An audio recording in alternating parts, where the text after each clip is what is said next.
Hello everyone, hi once again, welcome you all. आप सभी लोगों का फिर से फ्रेंड्स वेलकम है। चलिए एक बार सभी लोग फटाफट सेशन में कनेक्ट हो जाइए and please let me know that I am properly audible and visible to everyone. मेरा ऑडियो वीडियो आप सभी लोगों को क्लियर है ना? तो कनेक्ट हो जाइए। आज सभी लोग हम लोग जो है प्रोडक्शन एंड कॉस्ट के टॉपिक में कुछ आगे पॉइंट्स जो है हम लोग डिस्कस करने वाले हैं। उम्मीद करता हूँ पिछले जो सारे पॉइंट्स थे वो आपने अच्छे से रिवाइज कर लिए होंगे। मैं एक बार फटाफट क्विक रिकैप दे देता हूँ क्या हमने अभी तक पढ़ लिया है, फिर उसके आगे फटाफट बढ़ते हैं, ठीक है? और आज मैं ये इकोनॉमिक्स का जो ये पीडीएफ है ये आपको टेलीग्राम लिंक पर प्रोवाइड कर दूंगा, तो टेलीग्राम लिंक पर आप बिल्कुल कनेक्ट करिएगा।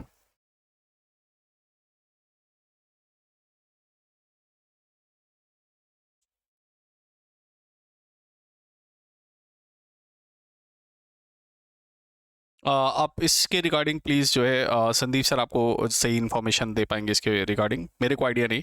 आप एक बार संदीप सर से बात कर लीजिएगा कि डिजास्टर मैनेजमेंट आपको किस तरीके से आपको मिलेगा, ठीक है? तो प्लीज़ आप इसके लिए एक बार संदीप सर से बात कर लीजिएगा, ठीक है? चलिए तो सेशन स्टार्ट करते हैं फ्रेंड्स। अगर आपको याद हो तो हम लोगों ने प्रोडक्शन एंड कॉस्ट चैप्टर जो है स्टार्ट किया था। उसमें हम लोगों ने पढ़ा था different type of factor of production आपको देखने को मिलते हैं। 4 फैक्टर ऑफ प्रोडक्शन होते हैं: लैंड, लेबर, कैपिटल, एंटरप्रेन्योर। इसमें हमारे पास कुछ फिक्स्ड होते हैं, कुछ वेरिएबल होते हैं। जैसे कि अगर बात करें, लैंड हो गया, मशीन हो गया, इक्विपमेंट हो गया, ये सब हमारे फिक्स या फिर अचर जो है हमारे पास कारक होते हैं। और कुछ हमारे पास वेरिएबल होते हैं, जैसे लेबर, कच्चा माल वगैरह बढ़ाते हैं तो आपका वेरिएबल होता है। बनाने को दोनों बना सकते हैं, it's all about time. Factor income की बात करें, लैंड के बदले में आपको रेंट देना पड़ता है, कैपिटल के बदले में आपको इंटरेस्ट देना पड़ता है, लेबर के बदले में वेजेस होता है, और जो एंटरप्राइज है, ये जो एंटरप्रेन्योर बंदा है, जो कंपनी है, उसको लास्ट में क्या मिलता है? प्रॉफिट मिलता है। तो लैंड, लेबर, कैपिटल, एंटरप्रेन्योर, ठीक, ये बात हमने डिस्कस की थी। फिर उसके बाद में हमने बात किया था प्रोडक्शन फंक्शन की। प्रोडक्शन फंक्शन क्या होता है कि आप कितना इनपुट लगा रहे हैं और उसके रिस्पेक्ट में आपको कितना आउटपुट मिल रहा है, उसके रिलेशन को दिखाता है क्या? Production function. तो आपने इनपुट कितना लगाया और उससे आउटपुट आपको कितना मिला, उसके रिलेशन को जो दिखाता है उसको हम प्रोडक्शन फंक्शन कहते हैं। जैसे आपके पास कुछ फिक्स फैक्टर होते हैं, जैसे जो लैंड हो गया और आपकी जो मशीनें हैं, इक्विपमेंट है, और आपके पास कुछ वेरिएबल फैक्टर है जैसे लेबर है ना? अब इनको चेंज करने के बाद आपको क्या आउटपुट मिल रहा? तो इनपुट और आउटपुट का जो रिलेशन है, फिजिकल इनपुट और physical output of the commodity का जो रिलेशन है, उसको हम प्रोडक्शन फंक्शन कहते हैं, है ना? तो इनपुट और आउटपुट का जो फलन है वो प्रोडक्शन फंक्शन कहलाएगा, ठीक। उसके बाद उत्पादन का फंक्शन हम लोगों ने पढ़ा था। हमने पढ़ा था शॉर्ट टर्म में फंक्शन क्या होता है। एक आपके पास फिक्स्ड फैक्टर होता है, एक आपके पास वेरिएबल फैक्टर होता है। निश्चित कारक उसको कहते हैं जिसको हम शॉर्ट रन में कम समय के अंदर बदल देते हैं। चर कारक वो होते हैं, वेरिएबल फैक्टर्स वो होते हैं जिसको शॉर्ट टर्म के अंदर हम बदलते हैं, और जो फिक्स्ड फैक्टर होते हैं उनको हम लॉन्ग टर्म के लिए बदलते हैं, है ना? तो ये हमने दोनों में डिफरेंस देखा था, फिक्स फैक्टर और ये आपके जो है वेरिएबल फैक्टर का मतलब क्या होता है। तो फिक्स्ड फैक्टर क्या होते हैं? जैसे ज़मीनें हैं, है ना? जैसे आपकी लैंड है, मशीन है, इक्विपमेंट है ना? टेक्नोलॉजी है कंपनी के अंदर, इसको हम काफ़ी लंबे समय के बाद चेंज करते हैं, है ना? तो ये आपके फिक्स्ड फैक्टर है, चेंज होते हैं लेकिन एक लंबे समय के बाद उत्पादन को बढ़ाने के लिए। चर फैक्टर की अगर बात करें, जो आपके वेरिएबल फैक्टर्स होते हैं उनको हम शॉर्ट टर्म के अंदर बदलते हैं। कच्चा माल बढ़ा सकते हैं, लेबर्स को बढ़ा सकते हैं, और फिर हम उससे हमारा उत्पादन जो है बढ़ता घटता है। तो उस पर हमने बात की थी, ठीक। तो ये भी हमें क्लियर है। फिर उसके बाद हमने पढ़ा था उत्पादन समारोह के प्रकार, मतलब टाइप्स ऑफ प्रोडक्शन फंक्शन की हमने बात की थी। इसको हमने दो कैटेगरी में डिवाइड किया था। एक हमारे पास था शॉर्ट रन प्रोडक्शन फंक्शन, एक था हमारे पास long run production function. Short run production function के अंदर क्या होता है, एक जो फिक्स्ड फैक्टर है उसको हम फिक्स रखते हैं, और एक केवल वेरिएबल फैक्टर को बदलते हैं। एक को फिक्स रखेंगे, लैंड हमने फिक्स कर दी, और केवल हम लेबर को बढ़ाएं घटाएंगे। तो उससे हम क्या असर पड़ता है उत्पादन पर, उसको जो है ऑब्जर्व करते हैं, उसको देखते हैं। तो उसको हम शॉर्ट टर्म प्रोडक्शन फंक्शन कहते हैं, है ना? इसके अंदर ही हमने पढ़ा था जो है लॉ ऑफ वेरिएबल फंक्शन हमने पढ़ा था, law of variable factor function, ठीक। उसके बाद आपको लंबे समय तक उत्पादन का काम होगा, तो लॉन्ग टर्म वेरिएबल फंक्शन के अंदर हम क्या करते हैं, हम सभी के सभी फैक्टर्स को बदलते हैं। जब सभी के सभी फैक्टर्स को बदलते हैं तो उस पर क्या असर आएगा, ये आज हम डिटेल में पढ़ेंगे। तो शॉर्ट रन वाला हमने पढ़ लिया था, मैं आपको फटाफट उसका ग्राफ दिखा देता हूँ, आपको फिर से याद दिला देता हूँ, फिर हम आगे बढ़ते हैं। तो शॉर्ट रन वाले में हमने एक नियम पढ़ा था, law of variable proportion. Law of variable proportion इसको कहते हैं, या फिर परिवर्तनशील अनुपात का नियम, या फिर इसी को एक और नाम से जानते हैं जिसको हमने डिस्कस किया था। इसको हम लोग एक और नाम से जानते हैं, law of return to factor. और इसको किस नाम से जानते हैं? इसको रिटर्न टू फैक्टर भी कहा जाता है, law of return to factor, है ना? रिटर्न टू फैक्टर भी इसको कहते हैं, रिटर्न टू फैक्टर भी कहेंगे, और इसको हम लॉ ऑफ वेरिएबल प्रोपोर्शन भी कहते हैं, लॉ ऑफ वेरिएबल प्रोपोर्शन, या इसको हम law of return to factor कहते हैं। अब ये लॉ ऑफ वेरिएबल फैक्टर या law of return to factor क्या होता है, आपको फिर से याद दिलाता हूँ। हमने एक एग्जांपल लिया था कि आपके पास एक ज़मीन है, एक लैंड है ना। ये लैंड आपने क्या कर दी है, फिक्स कर दी है। मान लेते 1 एकड़ की ज़मीन है, तो 1 एकड़ आपका, या 1 यूनिट 1 एकड़ लैंड की आपकी ज़मीन है, इतनी फिक्स है। अब आप क्या करेंगे, यहाँ पर जो लेबर हैं, जो आपके मज़दूर हैं, मज़दूरों की संख्या आप क्या करेंगे, बढ़ाते जाएंगे। तो मज़दूरों की संख्या जब आप बढ़ाते जाएंगे तो उसका आखिरकार क्या असर आता है, ये इम्पैक्ट आपको जो है देखने को मिलता है। तो वो जो है इम्पैक्ट है वो आपको देखने को मिलता है, तो वो यहाँ पर हमें समझ में आता है।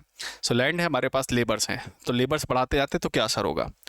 तो शुरुआत में आपको पता है कि जब हम लेबर बढ़ाते जाते हैं तो हमारा उत्पादन बढ़ता है, मार्जिनल प्रोडक्ट हमारा बढ़ता है। लेकिन एक समय के बाद तो जितना ज़्यादा हम लेबर बढ़ाते हैं उतनी तेज़ी से उत्पादन नहीं बढ़ता है, मार्जिनल प्रोडक्ट गिरने लगता है। और एक समय आता है कि जब आपका टोटल प्रोडक्ट बढ़ने की बजाय गिरने लगता है, लेबर बढ़ाने पर भी आपको कोई फ़ायदा नहीं होता, और उसमें मार्जिनल प्रोडक्ट, हमारा सीमांत जो उत्पाद है, वो नेगेटिव चला जाता है। ठीक, इसी चीज़ को हमने ग्राफ में देखा था और एक टेबल में भी देखा था।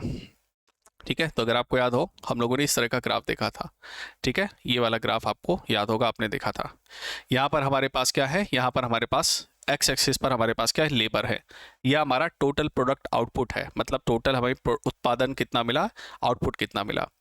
तो शुरुआत में क्या होता है, जब आप लेबर की संख्या, मतलब जो आपका इनपुट है, इनपुट ऑफ लेबर, जब आप शुरुआत में लेबर बढ़ाते हैं तो आपका उत्पादन बहुत तेजी से बढ़ता है, ये स्टेज 1 है। लेकिन उसके बाद आपको एक पॉइंट ऑफ इन्फ्लेक्शन मिलता है, मतलब एक ढलान बिंदु मिलता है, जिसके बाद आपका उत्पादन बढ़ता तो है, लेकिन जैसे पहले तेजी से बढ़ रहा था वैसे नहीं बढ़ता, आपका धीरे धीरे डिमिनिशिंग होता है, धीरे धीरे इसमें गिरावट देखने को मिलती है। फिर एक पॉइंट ऐसा आता है जिसमें आपका उत्पादन जो है, प्रोडक्शन जो है, वो मैक्सिमम होता है, सबसे ज़्यादा उत्पादन आपके पास हो रहा होता है, और इसके बाद जो है आपका टोटल प्रोडक्ट आउटपुट जो है, टोटल प्रोडक्ट जो है वो गिरना शुरू हो जाता है, आपका उत्पादन गिरना शुरू हो जाता है। ठीक है, तो स्टेज 3 है। तो पहले स्टेज में बहुत तेजी से बढ़ता है, दूसरे स्टेज में धीरे धीरे धीरे धीरे रिड्यूस होता है, और तीसरे स्टेज में ये बिल्कुल घटने लगता है, मतलब आपका आउटपुट जो है वो गिरने लगता है। ठीक, ये तो टोटल प्रोडक्ट हो गया। उसके बाद हमने मार्जिन प्रोडक्ट की भी बात की थी, है ना। मार्जिन भी हमने देखा था। मार्जिन प्रोडक्ट में क्या होता है कि जब वो स्टेज 1 होती है तो ये तो तेज़ी से बढ़ता है, और ये पॉइंट ऑफ इन्फ्लेक्शन है जहाँ पर ये क्या है, बहुत ही मैक्सिमम होगा, मार्जिनल प्रोडक्ट आपका मैक्सिमम होता है पॉइंट ऑफ इन्फ्लेक्शन पर। उसके बाद ये तेज़ी से गिरता है ना, और फिर ये नेगेटिव हो जाता है। ठीक है, मार्जिनल प्रोडक्ट नेगेटिव हो गया तीसरे स्टेज में। इसी को हमने साथ में पढ़ा था, और ये जो साथ वाला कर्व है, मैंने आपसे कहा था इसी से सबसे ज़्यादा क्वेश्चन एग्जाम में पूछे आते हैं। क्या पूछेगा क्वेश्चन, फिर से मैं आपको याद दिला देता हूँ। क्वेश्चन आपसे पूछा गया कि जो मार्जिनल प्रोडक्ट होता है वो अधिकतम कब होता है। तो ये मार्जिनल प्रोडक्ट आपका यहाँ पर देख रहे हैं, मार्जिनल प्रोडक्ट आपका क्या होगा, मैक्सिमम। मार्जिनल प्रोडक्ट आपका मैक्सिमम होगा, मार्जिनल प्रोडक्ट आपका मैक्सिमम होगा, मार्जिनल प्रोडक्ट आपका, यहाँ पर देखिए, मार्जिनल प्रोडक्ट आपका ये मैक्सिमम होगा जब आपका पॉइंट ऑफ इन्फ्लेक्शन पर होगा, जब आपका टोटल प्रोडक्ट जो है, टोटल जो प्रोडक्ट है ये होगा point of inflection, point of inflection पर। इन्फ्लेक्शन मतलब ढलान बिंदु, है ना। जब आप ढलान बिंदु पर होते हैं तो देखिए यहाँ पर, जब आप इस ढलान बिंदु पर होते हैं, इस पॉइंट ऑफ इन्फ्लेक्शन पर होते हैं, तो इसके बाद से आपका टोटल प्रोडक्ट जो है गिरना शुरू होता है, टोटल प्रोडक्ट गिरने लगता है। ये अभी तक बढ़ रहा था, ये देखिए ऐसे बढ़ रहा था, फिर ये ऐसे गिरने लगता है। ठीक, उस समय मार्जिनल प्रोडक्ट आपका मैक्सिमम होगा। तो मार्जिनल प्रोडक्ट मैक्सिमम कब होता है, मार्जिनल प्रोडक्ट मैक्सिमम उस स्थिति में होता है जब टोटल प्रोडक्ट आपके पॉइंट ऑफ इन्फ्लेक्शन के पास होता है। ठीक, दूसरा केस, जब हमारा मार्जिनल प्रोडक्ट हमारा मिनिमम होगा, मिनिमम मतलब शून्य होगा। ये मार्जिनल प्रोडक्ट हमारा ये शून्य कब होता है, जब हमारा टोटल प्रोडक्ट क्या होगा, वो मैक्सिमम होगा। टोटल प्रोडक्ट क्या होगा, ये मैक्सिमम होगा। जब टोटल प्रोडक्ट ये मैक्सिमम होता है तो मार्जिनल प्रोडक्ट 0 होता है। आपने इस कंसेप्ट को यूटिलिटी के भी चैप्टर में पढ़ा था कि जब टोटल यूटिलिटी है ना, कुल उपयोगिता अधिकतम होती है, जब कुल उपयोगिता अधिकतम होती है, जब कुल उपयोगिता या फिर टोटल यूटिलिटी अधिकतम होती है, तो उसमें मार्जिनल यूटिलिटी, सीमांत उपयोगिता क्या होती है, 0 होती है। तो वही वाला कंसेप्ट यहाँ पर है। जब टोटल प्रोडक्ट, कुल उत्पाद आपका मैक्सिमम होगा, तो मार्जिनल प्रोडक्ट आपका जीरो हो जाएगा। इसको हमने लास्ट सेशन पे बहुत डिटेल में पढ़ा था। किसी को फिर भी कोई डाउट हो, कोई क्वेश्चन हो, पूछिए।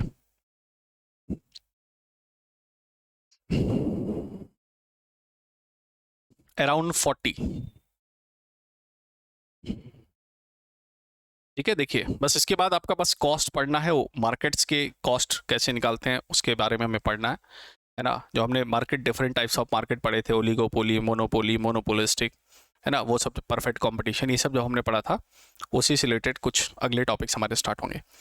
पहले इसे अच्छे से देख लीजिए, इसमें किसी को आई थिंक कोई डाउट नहीं है, कोई क्वेश्चन नहीं है किसी का, कि सबको क्लियर है। ठीक, चलिए आगे बढ़ते हैं नेक्स्ट पॉइंट पर।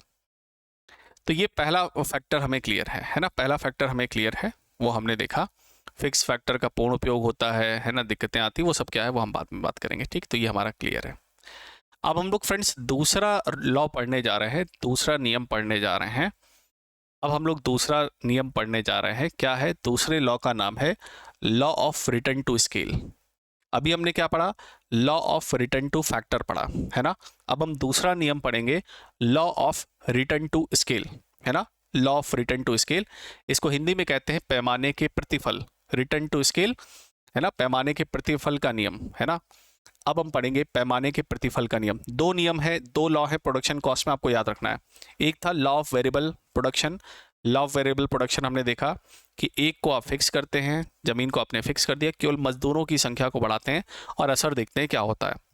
तो ऐसे केस में क्या मिला हमको? 3 स्टेजेस मिली। शुरुआत में आपका टोटल प्रोडक्ट बहुत तेजी से बढ़ता है, फिर उसके बाद धीरे धीरे वो डिमिनिशिंग होता है, धीरे धीरे रिड्यूस होता है, फिर उसके बाद वो गिरना शुरू हो जाता है, फिर वो डिक्रीजिंग हो जाता है। ठीक, वो हमने पढ़ा। मार्जिनल प्रोडक्ट शुरुआत में बढ़ेगा, फिर तेजी से गिरेगा और फिर नेगेटिव हो जाएगा। ठीक, अब हम पढ़ेंगे जो है, अब हम अगला पढ़ने जा रहे हैं law of return to scale.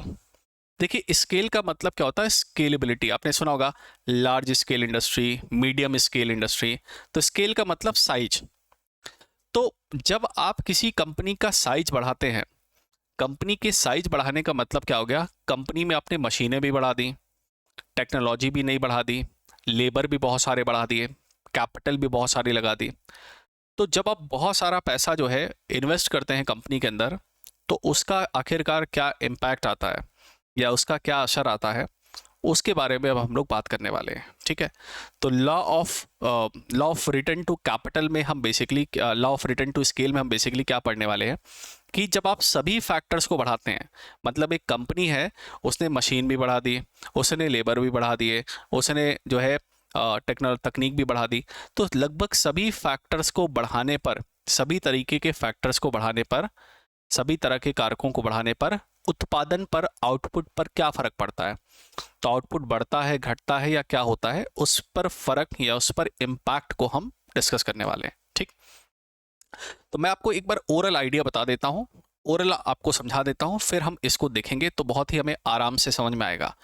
अगर फ्रेंड्स आपको लॉ ऑफ वेरिएबल प्रोडक्शन जो इससे पहले हमने पढ़ा, वो अगर आपको समझ में आ गया तो ये भी बहुत ही आसान है। बहुत ध्यान से सुनिएगा क्या होगा।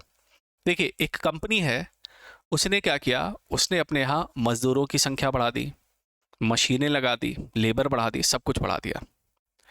तो शुरुआत में क्या होगा, मान लेते हैं आप 10%, सुनिएगा ध्यान से, मान लेते हैं आप मजदूरों की संख्या में, पूंजी में, जमीन में, सब कुछ में, चाहे वो फिक्स्ड फैक्टर, वेरिएबल फैक्टर, सबको आप बढ़ाते हैं 10%।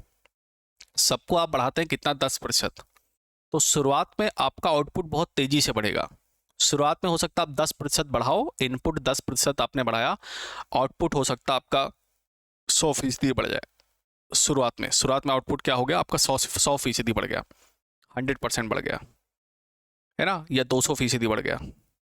फिर उसके बाद क्या होगा, आप फिर से जो है 20% और बढ़ाओगे, तो अब आपको उतना तेजी से आउटपुट नहीं बढ़ता हुआ देखने को मिलेगा। तो पहले हो सकता है 200% बढ़ा हो, अब हो सकता है आपका जो है थोड़ा सा कम हो जाए, 200% की बजाय हो सकता है 150% ही हो, लेकिन फिर भी 20% बढ़ा है, 150% मिला, अभी भी अच्छा है। फिर हमने 50% बढ़ा दिया तो हमको 100% रिजल्ट मिला। लेकिन अब आप देख रहे हैं कि हम प्रतिशत अब ज़्यादा बढ़ा रहे हैं, लेकिन रिटर्न उतना ज़्यादा नहीं बढ़ रहा है, आउटपुट उतना ज़्यादा नहीं बढ़ रहा है। कुछ समय के बाद क्या होगा कि आप जब 50% बढ़ाओगे इनपुट, तो आउटपुट बस 50% बढ़ेगा। आउटपुट 60% बढ़ाओगे, इनपुट 60% बढ़ाओगे, आउटपुट बस 7% बढ़ेगा, मतलब कांस्टेंट हो गया। मतलब आप जितना डालोगे, मतलब जितना आप वहां पर काम करोगे, जितना आप लागत बढ़ाओगे, इनपुट बढ़ाओगे, उतना ही आपका उत्पादन बढ़ेगा। लेकिन ठीक है, कांस्टेंट है। पहले तो बहुत तेजी से बढ़ रहा था, फिर कांस्टेंट हो गया, स्थिर हो गया। लेकिन इसके बाद क्या होता है, इसके बाद हमने देखा कि हम इनपुट में मान लेते हैं 20% हमने बढ़ाया, लेकिन अब आउटपुट पता चला 10 ही प्रतिशत बढ़ा। मतलब 20% हमने, 20 रुपए हमने यहाँ डाले, लेकिन जो हमको अगले से मुनाफा मिला, आउटपुट मिला, वो 10 रुपए बढ़ा। मतलब आप ज़्यादा बढ़ाएंगे, कम रिटर्न मिलेगा। फिर ये डिक्रीजिंग का फेस है, डिक्लाइन का फेस है। तो इसमें भी क्या होगा, जब आप बाकी के सारे अदर रिसोर्सेज या जो इनपुट्स हैं, जो संसाधन हैं, उनको आप बढ़ाएंगे, तो एक बार तो आपका उत्पादन बहुत तेजी से बढ़ेगा, जितना आप बढ़ाएंगे उससे ज़्यादा आपको रिटर्न मिलेगा। लेकिन उसके बाद आप बढ़ाएंगे तो धीरे धीरे घटने लगेगा, फिर कांस्टेंट हो जाएगा और फिर रिड्यूस होने लगेगा, घटने लगेगा। इसी बात को अब हम ग्राफ के थ्रू चलिए समझते हैं, देखते हैं क्या है। थ्योरी आपको नहीं, एक टेबल देखिए, पहले एक टेबल देखिए। इस टेबल से आपको काफ़ी कुछ समझ में आएगा, जैसे पिछली बार हमने देखा। बहुत ध्यान से देखिएगा इस टेबल को। ठीक है, ये टेबल आपको समझ में आ गई तो आपको कंसेप्ट क्लियर है, फिर ग्राफ हम समझेंगे। देखिए ध्यान से, इसी टेबल को अभी आपको मैंने मुंह जबानी या फिर ओरली बताया। ठीक, देखिए जैसे हम यहाँ पर, मैंने कहा आप सब कुछ बदलना है। इससे पहले वाले में क्या था, हम लेबर बदलते थे लेकिन जमीन फिक्स रखते थे। यहाँ पर हम क्या है, जमीन भी बदलेंगे, लेबर भी बदलेंगे और पूंजी भी बदलेंगे, कैपिटल भी बदलेंगे। कैपिटल के अंदर आपकी लैंड हो गई, मशीन होगी, इक्विपमेंट हो गया, सब कुछ दोनों बदलेंगे। ठीक, तो चलिए देखते हैं। यहां पर हमारे पास लेबर है, यहां पर हमारे पास पूंजी है। यहां पर क्या है, प्रतिशत increase in labour and capital, मतलब कितना परसेंट इंक्रीज हो रहा है आपका ये लेबर और पूंजी साथ में, कितना प्रतिशत ये बढ़ा, ये है। और उससे टोटल उत्पादन कितना मिला, तो टोटल प्रोडक्ट आपको यहां पर दिया हुआ है, टीपी टोटल प्रोडक्ट, कुल उत्पादन आपको कितना मिला।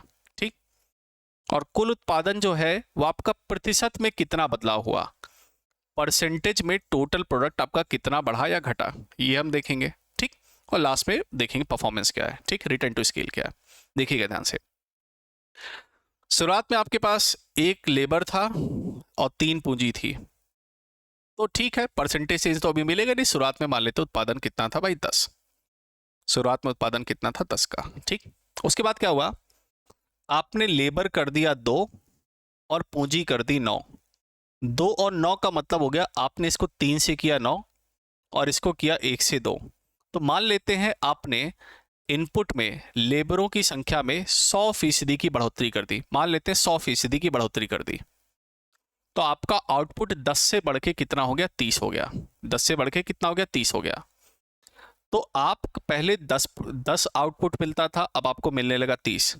100% आपने लेबर और पूंजी बढ़ाई है, लेकिन आपका आउटपुट जब 10 से 30 हो गया, तो इसका मतलब आपको आउटपुट में 200% की वृद्धि देखने को मिली। 100% बढ़ाया इनपुट, 200% आउटपुट बढ़ गया, बहुत अच्छी बात है। फिर उसके बाद भाई क्या हुआ, हमने जो है 50% बढ़ाया इनपुट, तो ये हो गया 30 से 60। जब ये 50% बढ़ाया तो ये हुआ 30 से 60। 50% बढ़ाने पर 30 से 60 मतलब 100% की बढ़ोतरी, अभी भी कोई दिक्कत नहीं है। इन दोनों केसेस में देखें, इन दोनों केसेस में देखें तो आपका रिटर्न टू जो स्केल है, आपका जो उत्पादन है, जो स्केल है, आपका जो उत्पादन रिटर्न जो आपको मिल रहा है, स्केल जो मिल रहा है, वो आपको बढ़ता हुआ देखने को मिल रहा है। ये आपको रिटर्न टू स्केल क्या देखने को मिल रहा, बढ़ता हुआ, इंक्रीजिंग देखने को मिल रहा। ठीक है, इतनी बात समझ में आ गई। अब अगला देखिए। अब इसके बाद हम क्या करते हैं, इसके बाद हम जब 33% बढ़ाते हैं, अपने लेबर और मजदूर को 33% बढ़ाते हैं, तो ये उत्पादन हमारा 60 से 80 होता है, बढ़ा तो। लेकिन जब हम 33% बढ़ाते हैं तो ये 60 से 80 हुआ, इसका मतलब केवल 33% ही बढ़ा आउटपुट। तो 33% पैसा बढ़ाया हमने और 33% हमारा आउटपुट बढ़ा। 25% ही हमने इनपुट बढ़ाया और 25% आउटपुट बढ़ा। मतलब अब आप देख रहे हैं कि आपको स्थिरता आ गई है, अब आपका कांस्टेंट हो गया है आपका रिटर्न टू स्केल, अब ये स्थिर हो गया है। मतलब आप जितना इसको बढ़ा रहे हैं उतना आपका ये बढ़ता हुआ देखने को मिल रहा है। सो ये आपको कांस्टेंट या स्थिर आपको देखने को मिल रहा।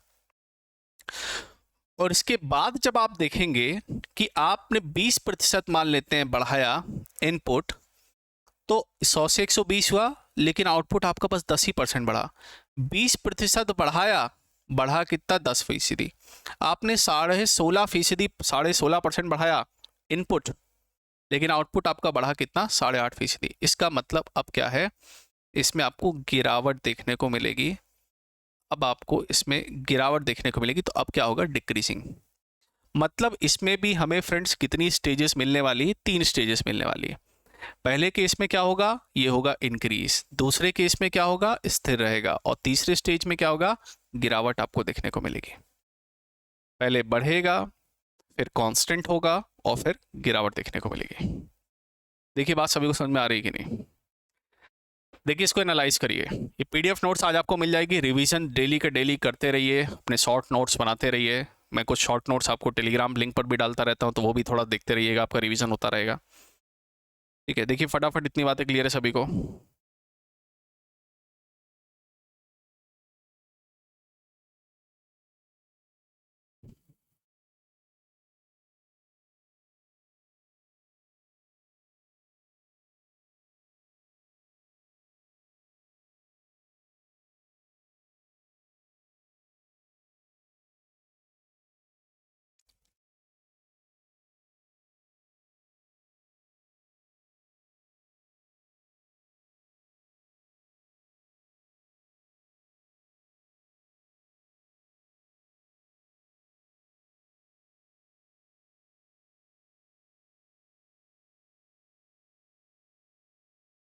देखिए इतनी बातें क्लियर है सभी को?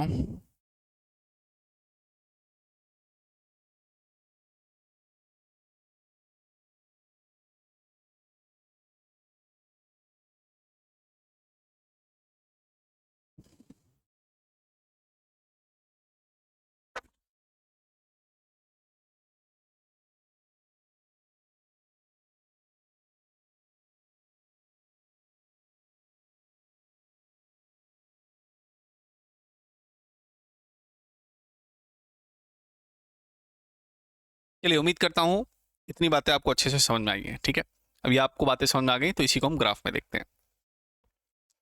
ठीक है, चलिए इसको ग्राफ में देखते हैं। देखिए पहला केस क्या है हमारे पास? केस 1 ना। केस 1 क्या है? Increasing return to scale. भाई इंक्रीजिंग रिटर्न टू स्केल में क्या होता है? जब आप इनपुट्स को बढ़ाते हैं, इनपुट हमारे पास क्या है? इनपुट हमारे पास यहाँ पर है ना? इनपुट हमारे पास लेबर है, इनपुट हमारे पास क्या है? कैपिटल है। लेबर और कैपिटल है। जब इनको आप बढ़ाते हैं, तो आपका जो आउटपुट है, ये आपका आउटपुट है वाई एक्सिस पर, ये आपका क्या होता है? बढ़ता है। तो ये ग्राफ आप देखिए, ऐसे आपको बढ़ता हुआ देखने को मिल रहा है ना? आपको बढ़ता हुआ देखने को मिल रहा है। ठीक, तो इनपुट मान लेते हैं आपने बढ़ाया 10%। इनपुट मान लेते हैं आपने बढ़ाया इतना थोड़ा सा, है ना? आउटपुट आपको ज़्यादा देखने को मिलेगा। ठीक है, इनपुट आप इतना बढ़ाएंगे, आउटपुट ज़्यादा मिलेगी। इनपुट इतना बढ़ाएंगे, आउटपुट आपको बहुत ज़्यादा देखने को मिलेगा। तो इनपुट और आउटपुट के रिस्पेक्ट में आपको इंक्रीजिंग रिटर्न टू स्केल देखने को मिलता है। तो यह पहला केस है ना, तो इंक्रीजिंग रिटर्न टू स्केल। ठीक, इंक्रीजिंग रिटर्न टू स्केल में ऐसे ग्राफ देखने को मिलेगा। ऐसे मतलब ये बढ़ते हुए ग्राफ का सिंबल है। ठीक, दूसरा केस, दूसरे केस में हमने क्या पढ़ा? कांस्टेंट। तो पहले केस में तो आपको बढ़ता हुआ ग्राफ देखने को मिलेगा। अब इस केस में क्या होगा? कांस्टेंट आपको स्थिर ग्राफ मिलेगा, है ना? कांस्टेंट रिटर्न टू स्केल आपको देखने को मिलेगा, स्थिर देखने को मिलेगा। अगर आपको याद हो, जब मैंने आपको पढ़ाया था, आपका टॉपिक था पॉवर्टी का, गरीबी का, जब उसमें हमने पढ़ा था आपका लॉरेंज कर्व, है ना? लॉरेंज वक्र के बारे में हमने पढ़ा था। तो उसमें हमने एक बात देखी थी कि लॉरेंज वक्र में जो पूर्णतया समता रेखा, लाइन ऑफ जो परफेक्ट इक्वलिटी थी, वो 45 डिग्री की सीधी रेखा थी। और आपको याद हो, जब 45 डिग्री की सीधी रेखा थी, तो पैसा बराबर बट रहा था लोगों में, लेबर्स में। वही चीज़ यहाँ पर भी है। जितना प्रतिशत आप इनपुट बढ़ाएं, उतना प्रतिशत ही आउटपुट में बढ़ोतरी हो। 10% आपने इनपुट बढ़ाया, 10% आपने इनपुट बढ़ाया, 10% ही आपका आउटपुट जो है ये बढ़ा हुआ देखने को मिला। तो ये केस तब संभव है जब आप 45 डिग्री की सीधी लाइन बनाएं। तो क्वेश्चन पूछा जाता है जब कांस्टेंट या फिर स्थिर का केस आपको देखने को मिलता है ना, तो इसमें कैसा ग्राफ बनता है। तो कैसा ग्राफ बनता है, यहाँ पर 45 डिग्री की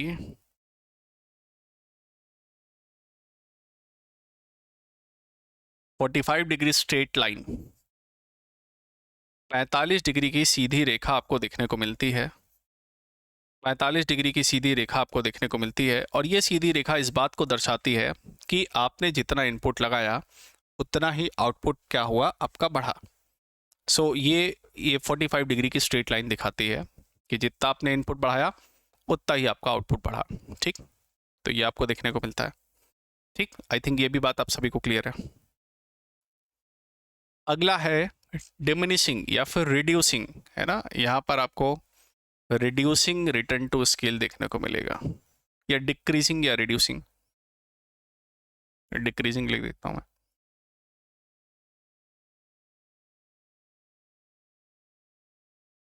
decreasing return to scale, return to scale का मतलब आपने लगाया कितना और आपको रिटर्न कितना मिला। तो अब रिटर्न टू स्केल आपको जो आउटपुट है वो आपको घटता हुआ देखने को मिलेगा। देखिए गिरता हुआ ग्राफ है, ये गिरता हुआ ग्राफ है। आपने देखिए इतना इनपुट बढ़ा दिया, मान लेते हैं ये आपका 30% आपने इनपुट बढ़ाया, है ना, ये इनपुट लगाया, लेबर है, पूंजी है, तो पता चला आउटपुट आपका, रिटर्न जो है आपका बस केवल 10% ही बढ़ा। तो इसका मतलब आपका जो रिटर्न है, जितना आप इनपुट बढ़ाते हो उसके हिसाब से नहीं बढ़ता है। तो इसको हम डिक्रीजिंग रिटर्न टू स्केल कहते हैं, है ना। ये क्या होता है, यहाँ पर रिडक्शन होता है, और ये आपको डाउन स्लोप देखने को मिलता है, ये दिस वन।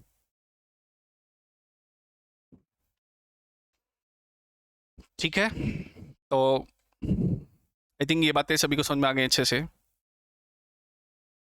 एक इंक्रीजिंग रिटर्न टू स्केल था, दूसरा हमने डिक्रीजिंग रिटर्न टू स्केल देखा। ये कैसे क्या होता है, गिरता हुआ, ये घटता हुआ।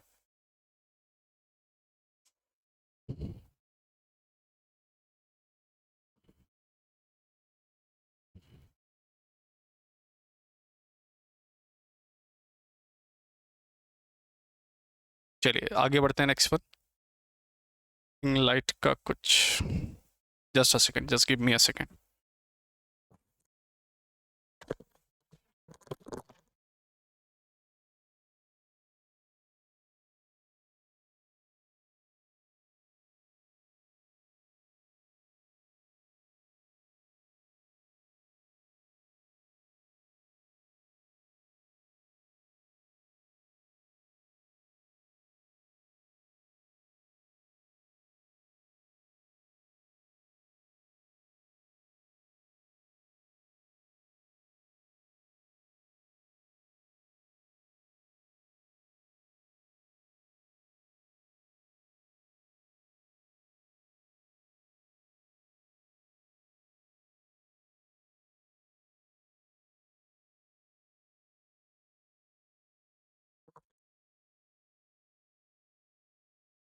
तो फिर से देखते हैं इसको।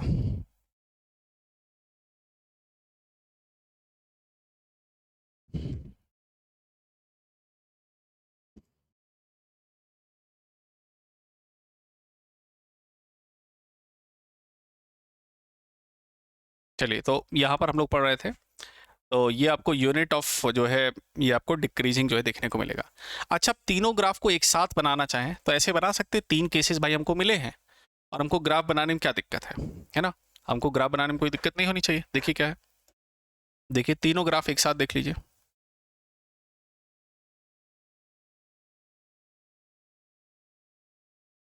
यहाँ पर हमारे पास क्या है, यहाँ पर हमारे पास है लेबर, यहाँ पर हमारे पास इनपुट में आपको लेबर देखने को मिलेगा, labour and capital, labour and capital आपको देखने को मिलेगा। यहाँ आपको आउटपुट देखने को मिलेगा, आउटपुट ये आपको देखने को मिल रहा है। ठीक, चलिए पहला केस हमने क्या देखा था, जब शुरुआत में आप बढ़ाते हैं इनपुट को तो आपको आउटपुट बढ़ता हुआ देखने को मिलता है। तो देखिए पहला केस, है ना, पहला केस देखिए, आपको इंक्रीजिंग का केस देखने को मिलेगा। तो पहला केस क्या है हमारा, increasing return to scale, increasing return to scale. दूसरा केस क्या था हमारे पास भाई? कांस्टेंट। दूसरा केस क्या था हमारे पास? कांस्टेंट। तो यहाँ पर क्या होगा, ये 45 डिग्री की देखिए सीधी रेखा आपको देखने को मिलेगी। दूसरे केस में क्या हो गया? Constant return to scale, constant return to scale. और तीसरा केस हमने क्या देखा? तीसरा केस में आपका जो आउटपुट है वो आपको गिरता हुआ देखने को मिला, तो जितना इनपुट बढ़ाएंगे उतना आउटपुट नहीं मिलेगा, तो ये आपको गिरता हुआ देखने को मिला, ये तीसरा केस। तो तीनों केस आपको एक साथ बना देंगे तो ये ग्राफ आपको देखने को मिल जाएगा, है ना? ये केस आपको देखने को मिल जाएगा।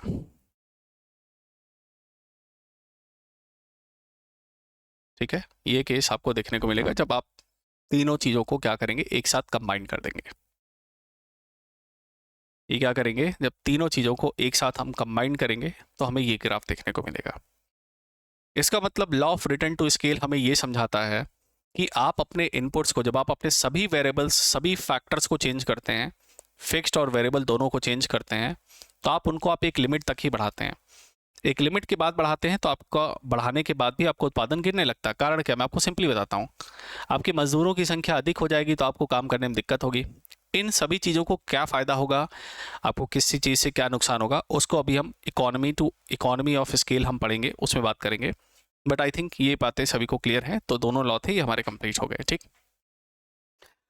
अब production, theory of production and cost के अंदर एक छोटा सा टॉपिक है, उसकी हम बात करते हैं, उसको भी यहाँ पर पढ़ते हैं, है ना? ये चीज़ें मैंने हिंदी में आपके लिए नोट्स बना रखे हैं। कांस्टेंट रिटर्न टू स्केल में क्या होगा, है ना? डिक्रीजिंग रिटर्न टू स्केल क्या होगा, ये हिंदी में बना रखे हैं, आप बिल्कुल आराम से पढ़ लीजिएगा, कोई दिक्कत नहीं। डिफरेंस भी, हाँ चलिए एक बार डिफरेंस देखते हैं, है ना? Short term and long term production function के बीच का अंतर क्या है? जो मैंने आपको बातें बताई हैं वही डिफरेंसेस आपको यहाँ पर देखने को मिलेगी, आपके लिए नोट्स के रूप में है, आप इनको पढ़ लीजिएगा कि एक लॉन्ग टर्म के लिए होता है, एक शॉर्ट टर्म के लिए होता है, एक में फिक्स रखते हैं, एक में बदलते हैं, है ना? ग्राफ कैसा बनता है, वही बातें यहाँ पर लिखी हुई है थ्योरी में। अब हमें ये टॉपिक पढ़ना है, इकोनॉमीज ऑफ स्केल क्या होता है। ठीक है, ध्यान से सुनिएगा, इकोनॉमीज ऑफ स्केल क्या होता है। इकोनॉमी ऑफ स्केल का मतलब क्या हुआ कि जब कोई कंपनी जो है अपने आप को स्केल करती है, अपने आप को बड़ा करती है, तो उससे उसकी अर्थव्यवस्था में उसको क्या फ़ायदा होता है, कंपनी को क्या बेनिफिट होता है। तो हम तो एक पढ़ेंगे internal economy of scale. Internal economy of scale हम पढ़ेंगे, मतलब कंपनी के आंतरिक, इंटरनल कंपनी को आर्थिक तौर पर क्या लाभ होता है, कंपनी के लिए इंटरनल लाभ क्या है। और दूसरा हम पढ़ेंगे एक्सटर्नल इकोनॉमी ऑफ स्केल, मतलब और बाकी लोगों को क्या फ़ायदा हो सकता है उससे। तो इकोनॉमी ऑफ स्केल अगर हमें हमें क्या बताती है कि जब कोई कंपनी अपने आप को स्केल अप करती है, जब कंपनी अपने आप को कोई बड़ा करती है, अपने पास ज़्यादा पूंजी लगाती है, ज़्यादा कैपिटल लगाती है, ज़्यादा मजदूर लगाती है, या फिर एक फैक्टर को फिक्स करके बाकी को बदलती है, तो आखिरकार उसमें कंपनी का क्या फ़ायदा होता है, कंपनी के खुद को जो फ़ायदा होता है उसको हम इंटरनल कहेंगे, इंटरनल इकोनॉमी ऑफ स्केल कहेंगे, और बाहर को जिसको फ़ायदा होगा उसको हम एक्सटर्नल इकोनॉमी ऑफ स्केल कहेंगे। ठीक है, तो चलिए इसके बारे में समझते हैं क्या है। तो क्या है इंटरनल इकोनॉमी ऑफ स्केल, अगर हम सिंपली देखें तो इंटरनल इकोनॉमी स्केल क्या है, the highlight, internal economies highlight the advantages that a company obtains due to the use of modern technology techniques. जब कोई कंपनी एक मॉडर्न नई तकनीक, नई टेक्नोलॉजी, नई मशीनरी, नया इक्विपमेंट, स्किल्ड लेबर, इन सब का प्रयोग करती है, तो आखिरकार उस कंपनी को फ़ायदा क्या होता है। इसी चीज़ को इकोनॉमिक्स की भाषा में हम इकोनॉमी ऑफ स्केल कहते हैं, है ना? कि कंपनी को कितना ज़्यादा फ़ायदा हुआ कंपनी को बढ़ाने पर, कंपनी को बढ़ाने पर। तो ये इंटरनल तौर पर कंपनी को क्या फ़ायदा, वो हम बात करेंगे। ठीक है, ऐसे ही आपको देखने को मिलेगा एक्सटर्नल इकोनॉमी ऑफ स्केल। इसमें क्या होता है, are the advantages that the company obtains because of external factor. तो एक तो कंपनी को खुद को फायदा होता है, और दूसरा कंपनी का बाहर का जो इन्वायरमेंट चेंज होता है तो उससे कंपनी को क्या फायदा होता है उसके बारे में बात करेंगे। ठीक, तो इसके दो आपको इंपॉर्टेंट फैक्टर देखने को मिलेंगे जिसको हम चलिए इस तरीके से समझने की कोशिश करते हैं। सबसे पहले हम बात करेंगे इंटरनल इकोनॉमी ऑफ स्केल, है ना? जो मैं बता रहा हूँ पहले उस पर फोकस करिए, आपको खुद रीड करने की जरूरत नहीं, आपको बहुत ही आराम से समझ में आएगा, बहुत ही आसान है ये। ठीक है, जस्ट अ सेकेंड।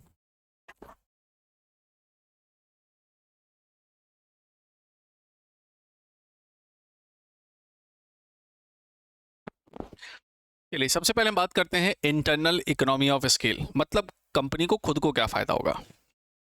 ठीक है। पहला, expansion of the firm itself. पहला तो फायदा है सबसे बड़ा कि कंपनी अपने आप को खुद बड़े लेवल पर बढ़ा पाएगी, कंपनी का एक बड़े लेवल पर एक्सटेंशन होगा। चलिए, इसको पढ़ने से पहले मैं आपको कुछ समझा देता हूँ, फिर इसको पढ़ेंगे तो और अच्छे से हमको समझ में आएगा। देखिए, एक कंपनी अपने बिजनेस को स्केल अप कर दी है, बड़े लेवल पर बढ़ा दी है, तो उसको क्या क्या फायदे वहाँ होने वाला है। एक तो कंपनी जो है अपनी आउटपुट कैपेसिटी बढ़ा देगी, है ना। शुरुआत में आपने देखा था आउटपुट बढ़ता है तो कंपनी की उत्पादन क्षमता, प्रोडक्शन कैपेसिटी जो होती है बढ़ जाती है। जब कंपनी की उत्पादन क्षमता बढ़ती है तो कंपनी को प्रॉफिट ज़्यादा होता है, उसका प्रॉफिट मार्जिन भी बढ़ जाता है। क्यों? क्योंकि उसकी जो औसत लागत है किसी चीज़ को बनाने के लिए, जो उसकी एवरेज कॉस्ट है वो गिर जाती है। एग्जाम्पल समझिएगा ध्यान से। जैसे मान लेते हैं अभी मेरी कंपनी 1000 मोबाइल बनाती है, मान लेते हैं फॉर एग्जाम्पल। तो जब 1000 मोबाइल मैं बनाता हूं तो मेरे को एक मोबाइल बनाने का जो एवरेज कॉस्ट आता है, औसतन जो मेरा खर्चा आता है वो 100 रुपए का आता है एक मोबाइल पर। एक मोबाइल पर औसतन खर्चा मेरा जो है 100 रुपए का आता है उस मोबाइल को तैयार करने में। 1000 मोबाइल अभी मैं बना रहा था। अब मेरी कंपनी ने क्या किया, बिजनेस का एक्सपेंशन कर दिया, कंपनी को मैंने स्केल अप कर दिया, कंपनी बड़ी कर दी है, मशीनें लगा दी, टेक्नोलॉजी लगा दी, ज़्यादा लेबर्स लगा दी, ये सब कुछ कर दिया। तो अब अपनी कंपनी क्या करती है, 50,000 मोबाइल एक दिन में बनाती है। पहले बनाती थी 1000 एक दिन में, अब एक दिन के अंदर 50,000 मोबाइल बनाती है। तो पहले मेरे को एक मोबाइल बनाने का जो औसतन खर्चा आता था, जो एवरेज कॉस्ट आती थी, वो आती थी तकरीबन 100 रुपए। लेकिन आज की डेट में वो मेरी औसतन कॉस्ट गिर के हो गई है 60 रुपए। 60 रुपए में ही मेरा एक फ़ोन बन के तैयार हो जाता है, क्योंकि अब मैं मास लेवल पर प्रोडक्शन कर रहा हूँ। तो जब कोई कंपनी अपने आप को स्केल अप करती है, मास लेवल पर प्रोडक्शन करती है, बल्क प्रोडक्शन करती है, तो उसकी एवरेज कॉस्ट जो होती है, जो उसका औसतन जो कीमत है, जो उसका एवरेज कॉस्ट है, वो क्या होता है, गिर जाता है। लेकिन ये बात हमेशा लागू नहीं होती है कि आप हमेशा लोगों को बढ़ाते रहेंगे, टेक्नोलॉजी लाते रहेंगे, लोग बढ़ाते रहेंगे तो हमेशा आपका एवरेज कॉस्ट कम ही होगा। नहीं, एवरेज कॉस्ट एक समय तक घटता है, फिर उसके बाद थोड़ा सा स्थिर रहेगा और फिर उसके बाद एवरेज कॉस्ट बढ़ने लगती है ना। जैसे कंपनी में हमने देखा था कि एक समय तक जब आप मजदूरों की संख्या और उनकी संख्या बढ़ा रहे थे, तो law of return to scale में हमने क्या समझा था कि एक समय तक तो आपको बहुत तेज़ी से आपका उत्पादन बढ़ता है या फिर आउटपुट बढ़ता है, आपको फ़ायदा होता है, लेकिन उसके बाद वो स्थिर होने के बाद वो गिरने लगता है। तो अगर आप इस बात को सोचें कि आप बहुत ज़्यादा मास प्रोडक्शन करते रहेंगे तो आपको हमेशा फ़ायदा रहेगा, हमेशा आपकी एवरेज कॉस्ट गिरेगी, नहीं। एक समय ऐसा आएगा जब एवरेज कॉस्ट फिक्स होकर उसके बाद कॉस्ट बढ़ने लगेगी, आपको लागत ज़्यादा लगनी पड़ेगी। क्यों? क्योंकि जो है यहाँ पर आप उत्पादन बढ़ा नहीं पाएंगे। दूसरी बात समझिएगा, जब आपके पास एक जो है समय से जो आपके पास ज़्यादा मजदूर हैं, ज़्यादा लेबर हैं, तो पहले क्या होता, जब कंपनी छोटी थी एक ही मैनेजर 50 लोगों को संभालता था। लेकिन अब अपने पास फाइनेंशियल पावर आ गई, अपने पास कंपनी के पास बहुत सारा पैसा आ गया है, बिजनेस को हमने स्केल अप कर दिया है। तो अब हम क्या कर सकते हैं, चूंकि हमारे पास पैसा बहुत सारा आ गया है, तो अब हम क्या कर सकते हैं, अब हम बहुत सारे मैनेजर्स रख सकते हैं।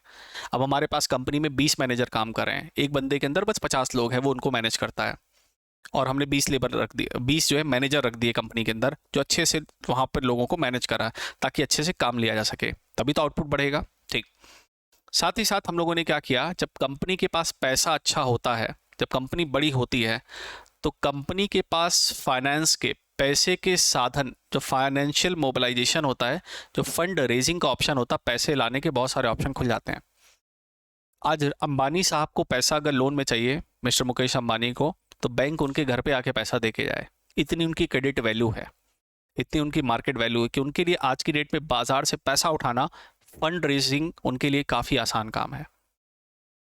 जब कंपनी बड़ी हो जाती है तो कंपनी की रिस्क टेकिंग एबिलिटी भी बढ़ जाती है, कंपनी के रिस्क फैक्टर भी क्या हो जाते हैं, वो ज़्यादा रिस्क ले सकती है और ज़्यादा तेज़ी से नए नए प्रोडक्ट्स ट्राई कर सकती है, नए मार्केटिंग बहुत अच्छे से कर सकती है, मार्केटिंग के लिए बहुत सारा पैसा खर्च कर सकती है, एडवर्टीजमेंट में बहुत सारा पैसा खर्च कर सकती है अपने बिजनेस को फर्दर स्केल अप करने के लिए। तो कहने का मतलब क्या है, जब कंपनी एक बड़ी होती है तो कंपनी को इंडिविजुअल लेवल पर कंपनी के खुद के सारे फायदे मैंने आपको बताए वो आपको देखने को मिलते हैं। तो ये अगर आप देखें तो expansion of the firm, company अपना एक्सपेंशन कर पाएगी। Lower long run average cost, lower long run average cost का मतलब ओवरऑल एवरेज कॉस्ट उसकी कम हो जाती है। Just give me a second, just give me a second.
चलिए, तो हम लोग बात कर रहे थे कि lower long run average cost, लंबे समय पर आपकी एवरेज कॉस्ट क्या हो जाएगी, घट जाएगी।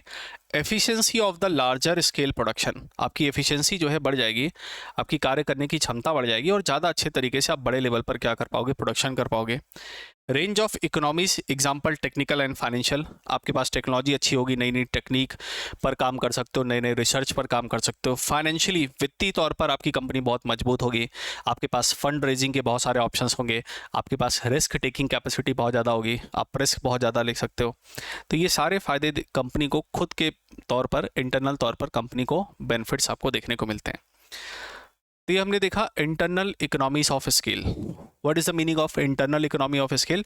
That what the company, what type of benefits that the company will get after after scale up, है ना। जब बड़ा कर लेंगे कंपनी को तो उसमें क्या क्या फायदे मिलेंगे वो हमने देखा। ठीक, आई होप ये सारे पॉइंट्स आपको क्लियर है। ओके, चलिए, जब आपको इंटरनल समझ में आ गया है तो आपके लिए एक्सटर्नल भी बहुत ही आसान है। और हमें क्या फ़ायदा हो सकता है एक्सटर्नल लेवल पर अगर हम देखें तो what benefits we can have at the external part. पहला, एक्सपेंशन ऑफ द इंडस्ट्री। जब अपनी इंडस्ट्री बड़ी हो जाती है तो अपने जैसे आसपास में और जो है बहुत सारी इंडस्ट्रियां खुलने लगती हैं, है ना। वहाँ पर काम अच्छा होने लगता है, समझ लेते हैं, फिर देखते हैं। जब काम अच्छा होने लगता है तो सरकार भी उस एरिया में बहुत ज़्यादा फोकस करने लगती है कि यार इंडस्ट्रियल एरिया है, यहाँ बिजली की अच्छी व्यवस्था रखनी चाहिए। पहले तो आप अकेले काम कर रहे थे, अकेली कंपनी आपकी काम कर रही थी। अब आपको देखकर, आप अच्छा काम कर रहे थे तो आपको देखकर और 8, 10, 15 इंडस्ट्री और वहाँ पर आ गई हैं, वो भी अच्छा कर रही हैं। तो सरकार को लगे कि नहीं यार, यहाँ बढ़िया बिजली की व्यवस्था होनी चाहिए, यहाँ सड़कों की व्यवस्था अच्छी होनी चाहिए, सीवर लाइन अच्छी होनी चाहिए, ट्रांसपोर्टेशन की सुविधा अच्छी होनी चाहिए। पहले एक ही ट्रक आता था, बड़ी मेहनत से बुलाते थे, आज बड़े बड़े ट्रक, बड़े बड़े कंटेनर्स आ रहे हैं अपने पास, है ना। तो कहने का मतलब उस ओवरऑल पूरे एरिया का डेवलप आपको देखने को मिलता है और उसका फ़ायदा भी कंपनी को देखने को मिलता है कि अब वहाँ पर ज़्यादा सप्लायर आपके पास देखने को मिलते हैं। पहले कच्चा माल भेजने के लिए कुछ ही लोग भेजते थे, लेकिन अब यहाँ पर बहुत सारी इंडस्ट्रीज़ हैं, तो आपस में आप इंडस्ट्रियाँ एक दूसरे से सूचनाएँ शेयर कर सकती हैं। आपको बहुत अच्छा स्किल्ड लेबर मिल सकता है, क्योंकि अब आपका इंडस्ट्रियल एरिया हो गया तो वहाँ पर बहुत सारे लोग जॉब्स के लिए आएंगे। तब आप ज़्यादा अच्छे से लोगों को वहाँ पर चुन सकते हैं, ज़्यादा अच्छे से लोगों को रिक्रूट कर सकते हैं, उनको नौकरी पर रख सकते हैं, वो आपके लिए काफ़ी अच्छा काम करके आपको देंगे। तो ये सारी चीज़ें आपको देखने को मिलेंगी। साथ ही साथ आपके पास जब नई टेक्नोलॉजी रहेगी तो ओवरऑल इन्वायरमेंट को भी वहाँ पर मतलब उस एरिया में जितने लोग हैं उनको भी बेनिफिट देखने को मिलेगा। तो benefit most all the firm, सबका साथ सबका विकास, सभी इंडस्ट्रियों को फ़ायदा होगा। एक्सपेंशन ऑफ द इंडस्ट्रीज़ बढ़ेगी, है ना। एग्लोमरेशन का मतलब होता है बेनिफिट इकोनॉमीज, है ना, मोर बेनिफिट्स, है ना। Agglomeration of economies are important, है ना। तो और ज़्यादा मल्टीपल बेनिफिट्स आपको देखने को मिलेंगे, जो इंपॉर्टेंट होंगे वो भी हमें देखने को मिलेंगे। Helps to explain the rapid growth of the many cities, है ना। और जब ऐसा होगा तो ये ओवरऑल देश के डेवलपमेंट में, देश के विकास में और ओवरऑल कंट्री के डेवलपमेंट में फ़ायदा होगा। जब देश तरक्की करेगा तो लोगों की लिविंग, लोगों के पास पर कैपिटा इनकम, लोगों की प्रति व्यक्ति आय बढ़ेगी, लोगों की इनकम बढ़ेगी तो कस्टमर के प्रोडक्ट, कंपनी के प्रोडक्ट की डिमांड भी बढ़ेगी, तो कंपनी भी अच्छा कर पाएगी। ठीक है, तो ओवरऑल हमारे अच्छा करने से इनडायरेक्टली हमें भी बेनिफिट होगा, कंट्री को भी बेनिफिट होगा। तो ये कंपनी के खुद के अपने फ़ायदे हैं। ये बाहर के तरीके से कंपनी को क्या बेनिफिट देखने को मिल सकते हैं, ये आपने देखा एक्सटर्नल इकोनॉमीज़ के तौर पर कंपनी का क्या बेनिफिट होगा। ठीक है, एक बार इन सारे पॉइंट्स को रीड कर लीजिए सभी लोग फटाफट। देखिए, कोई डाउट हो पूछिए।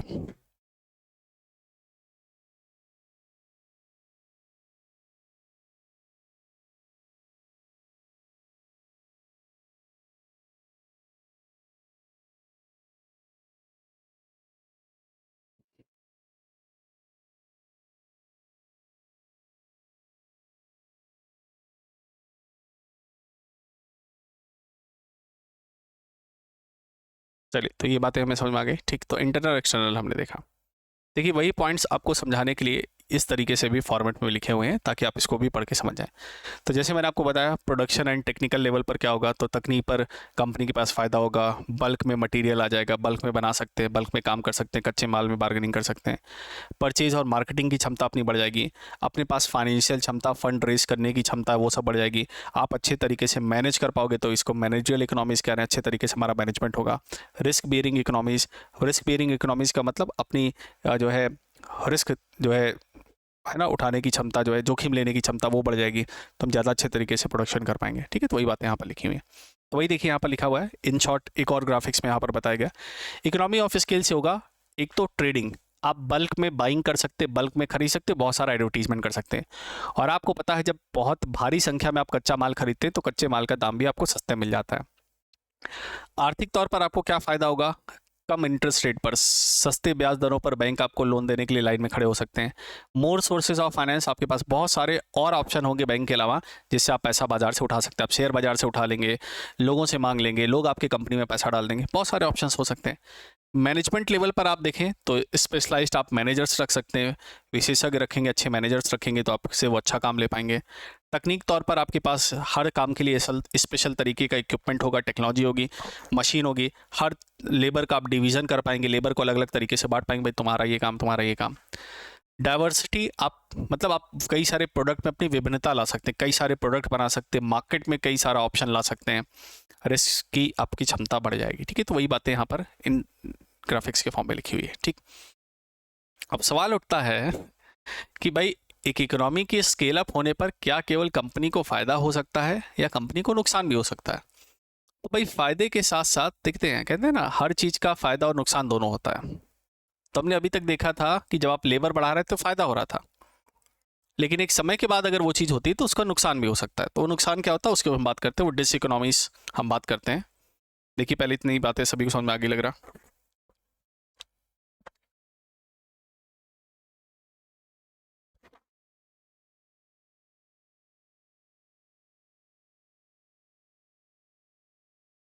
चलिए देखते हैं यहाँ पर। अब हम बात करते हैं डिस इकोनॉमीज ऑफ स्केल। ये क्या है सुन लेते हैं पहले।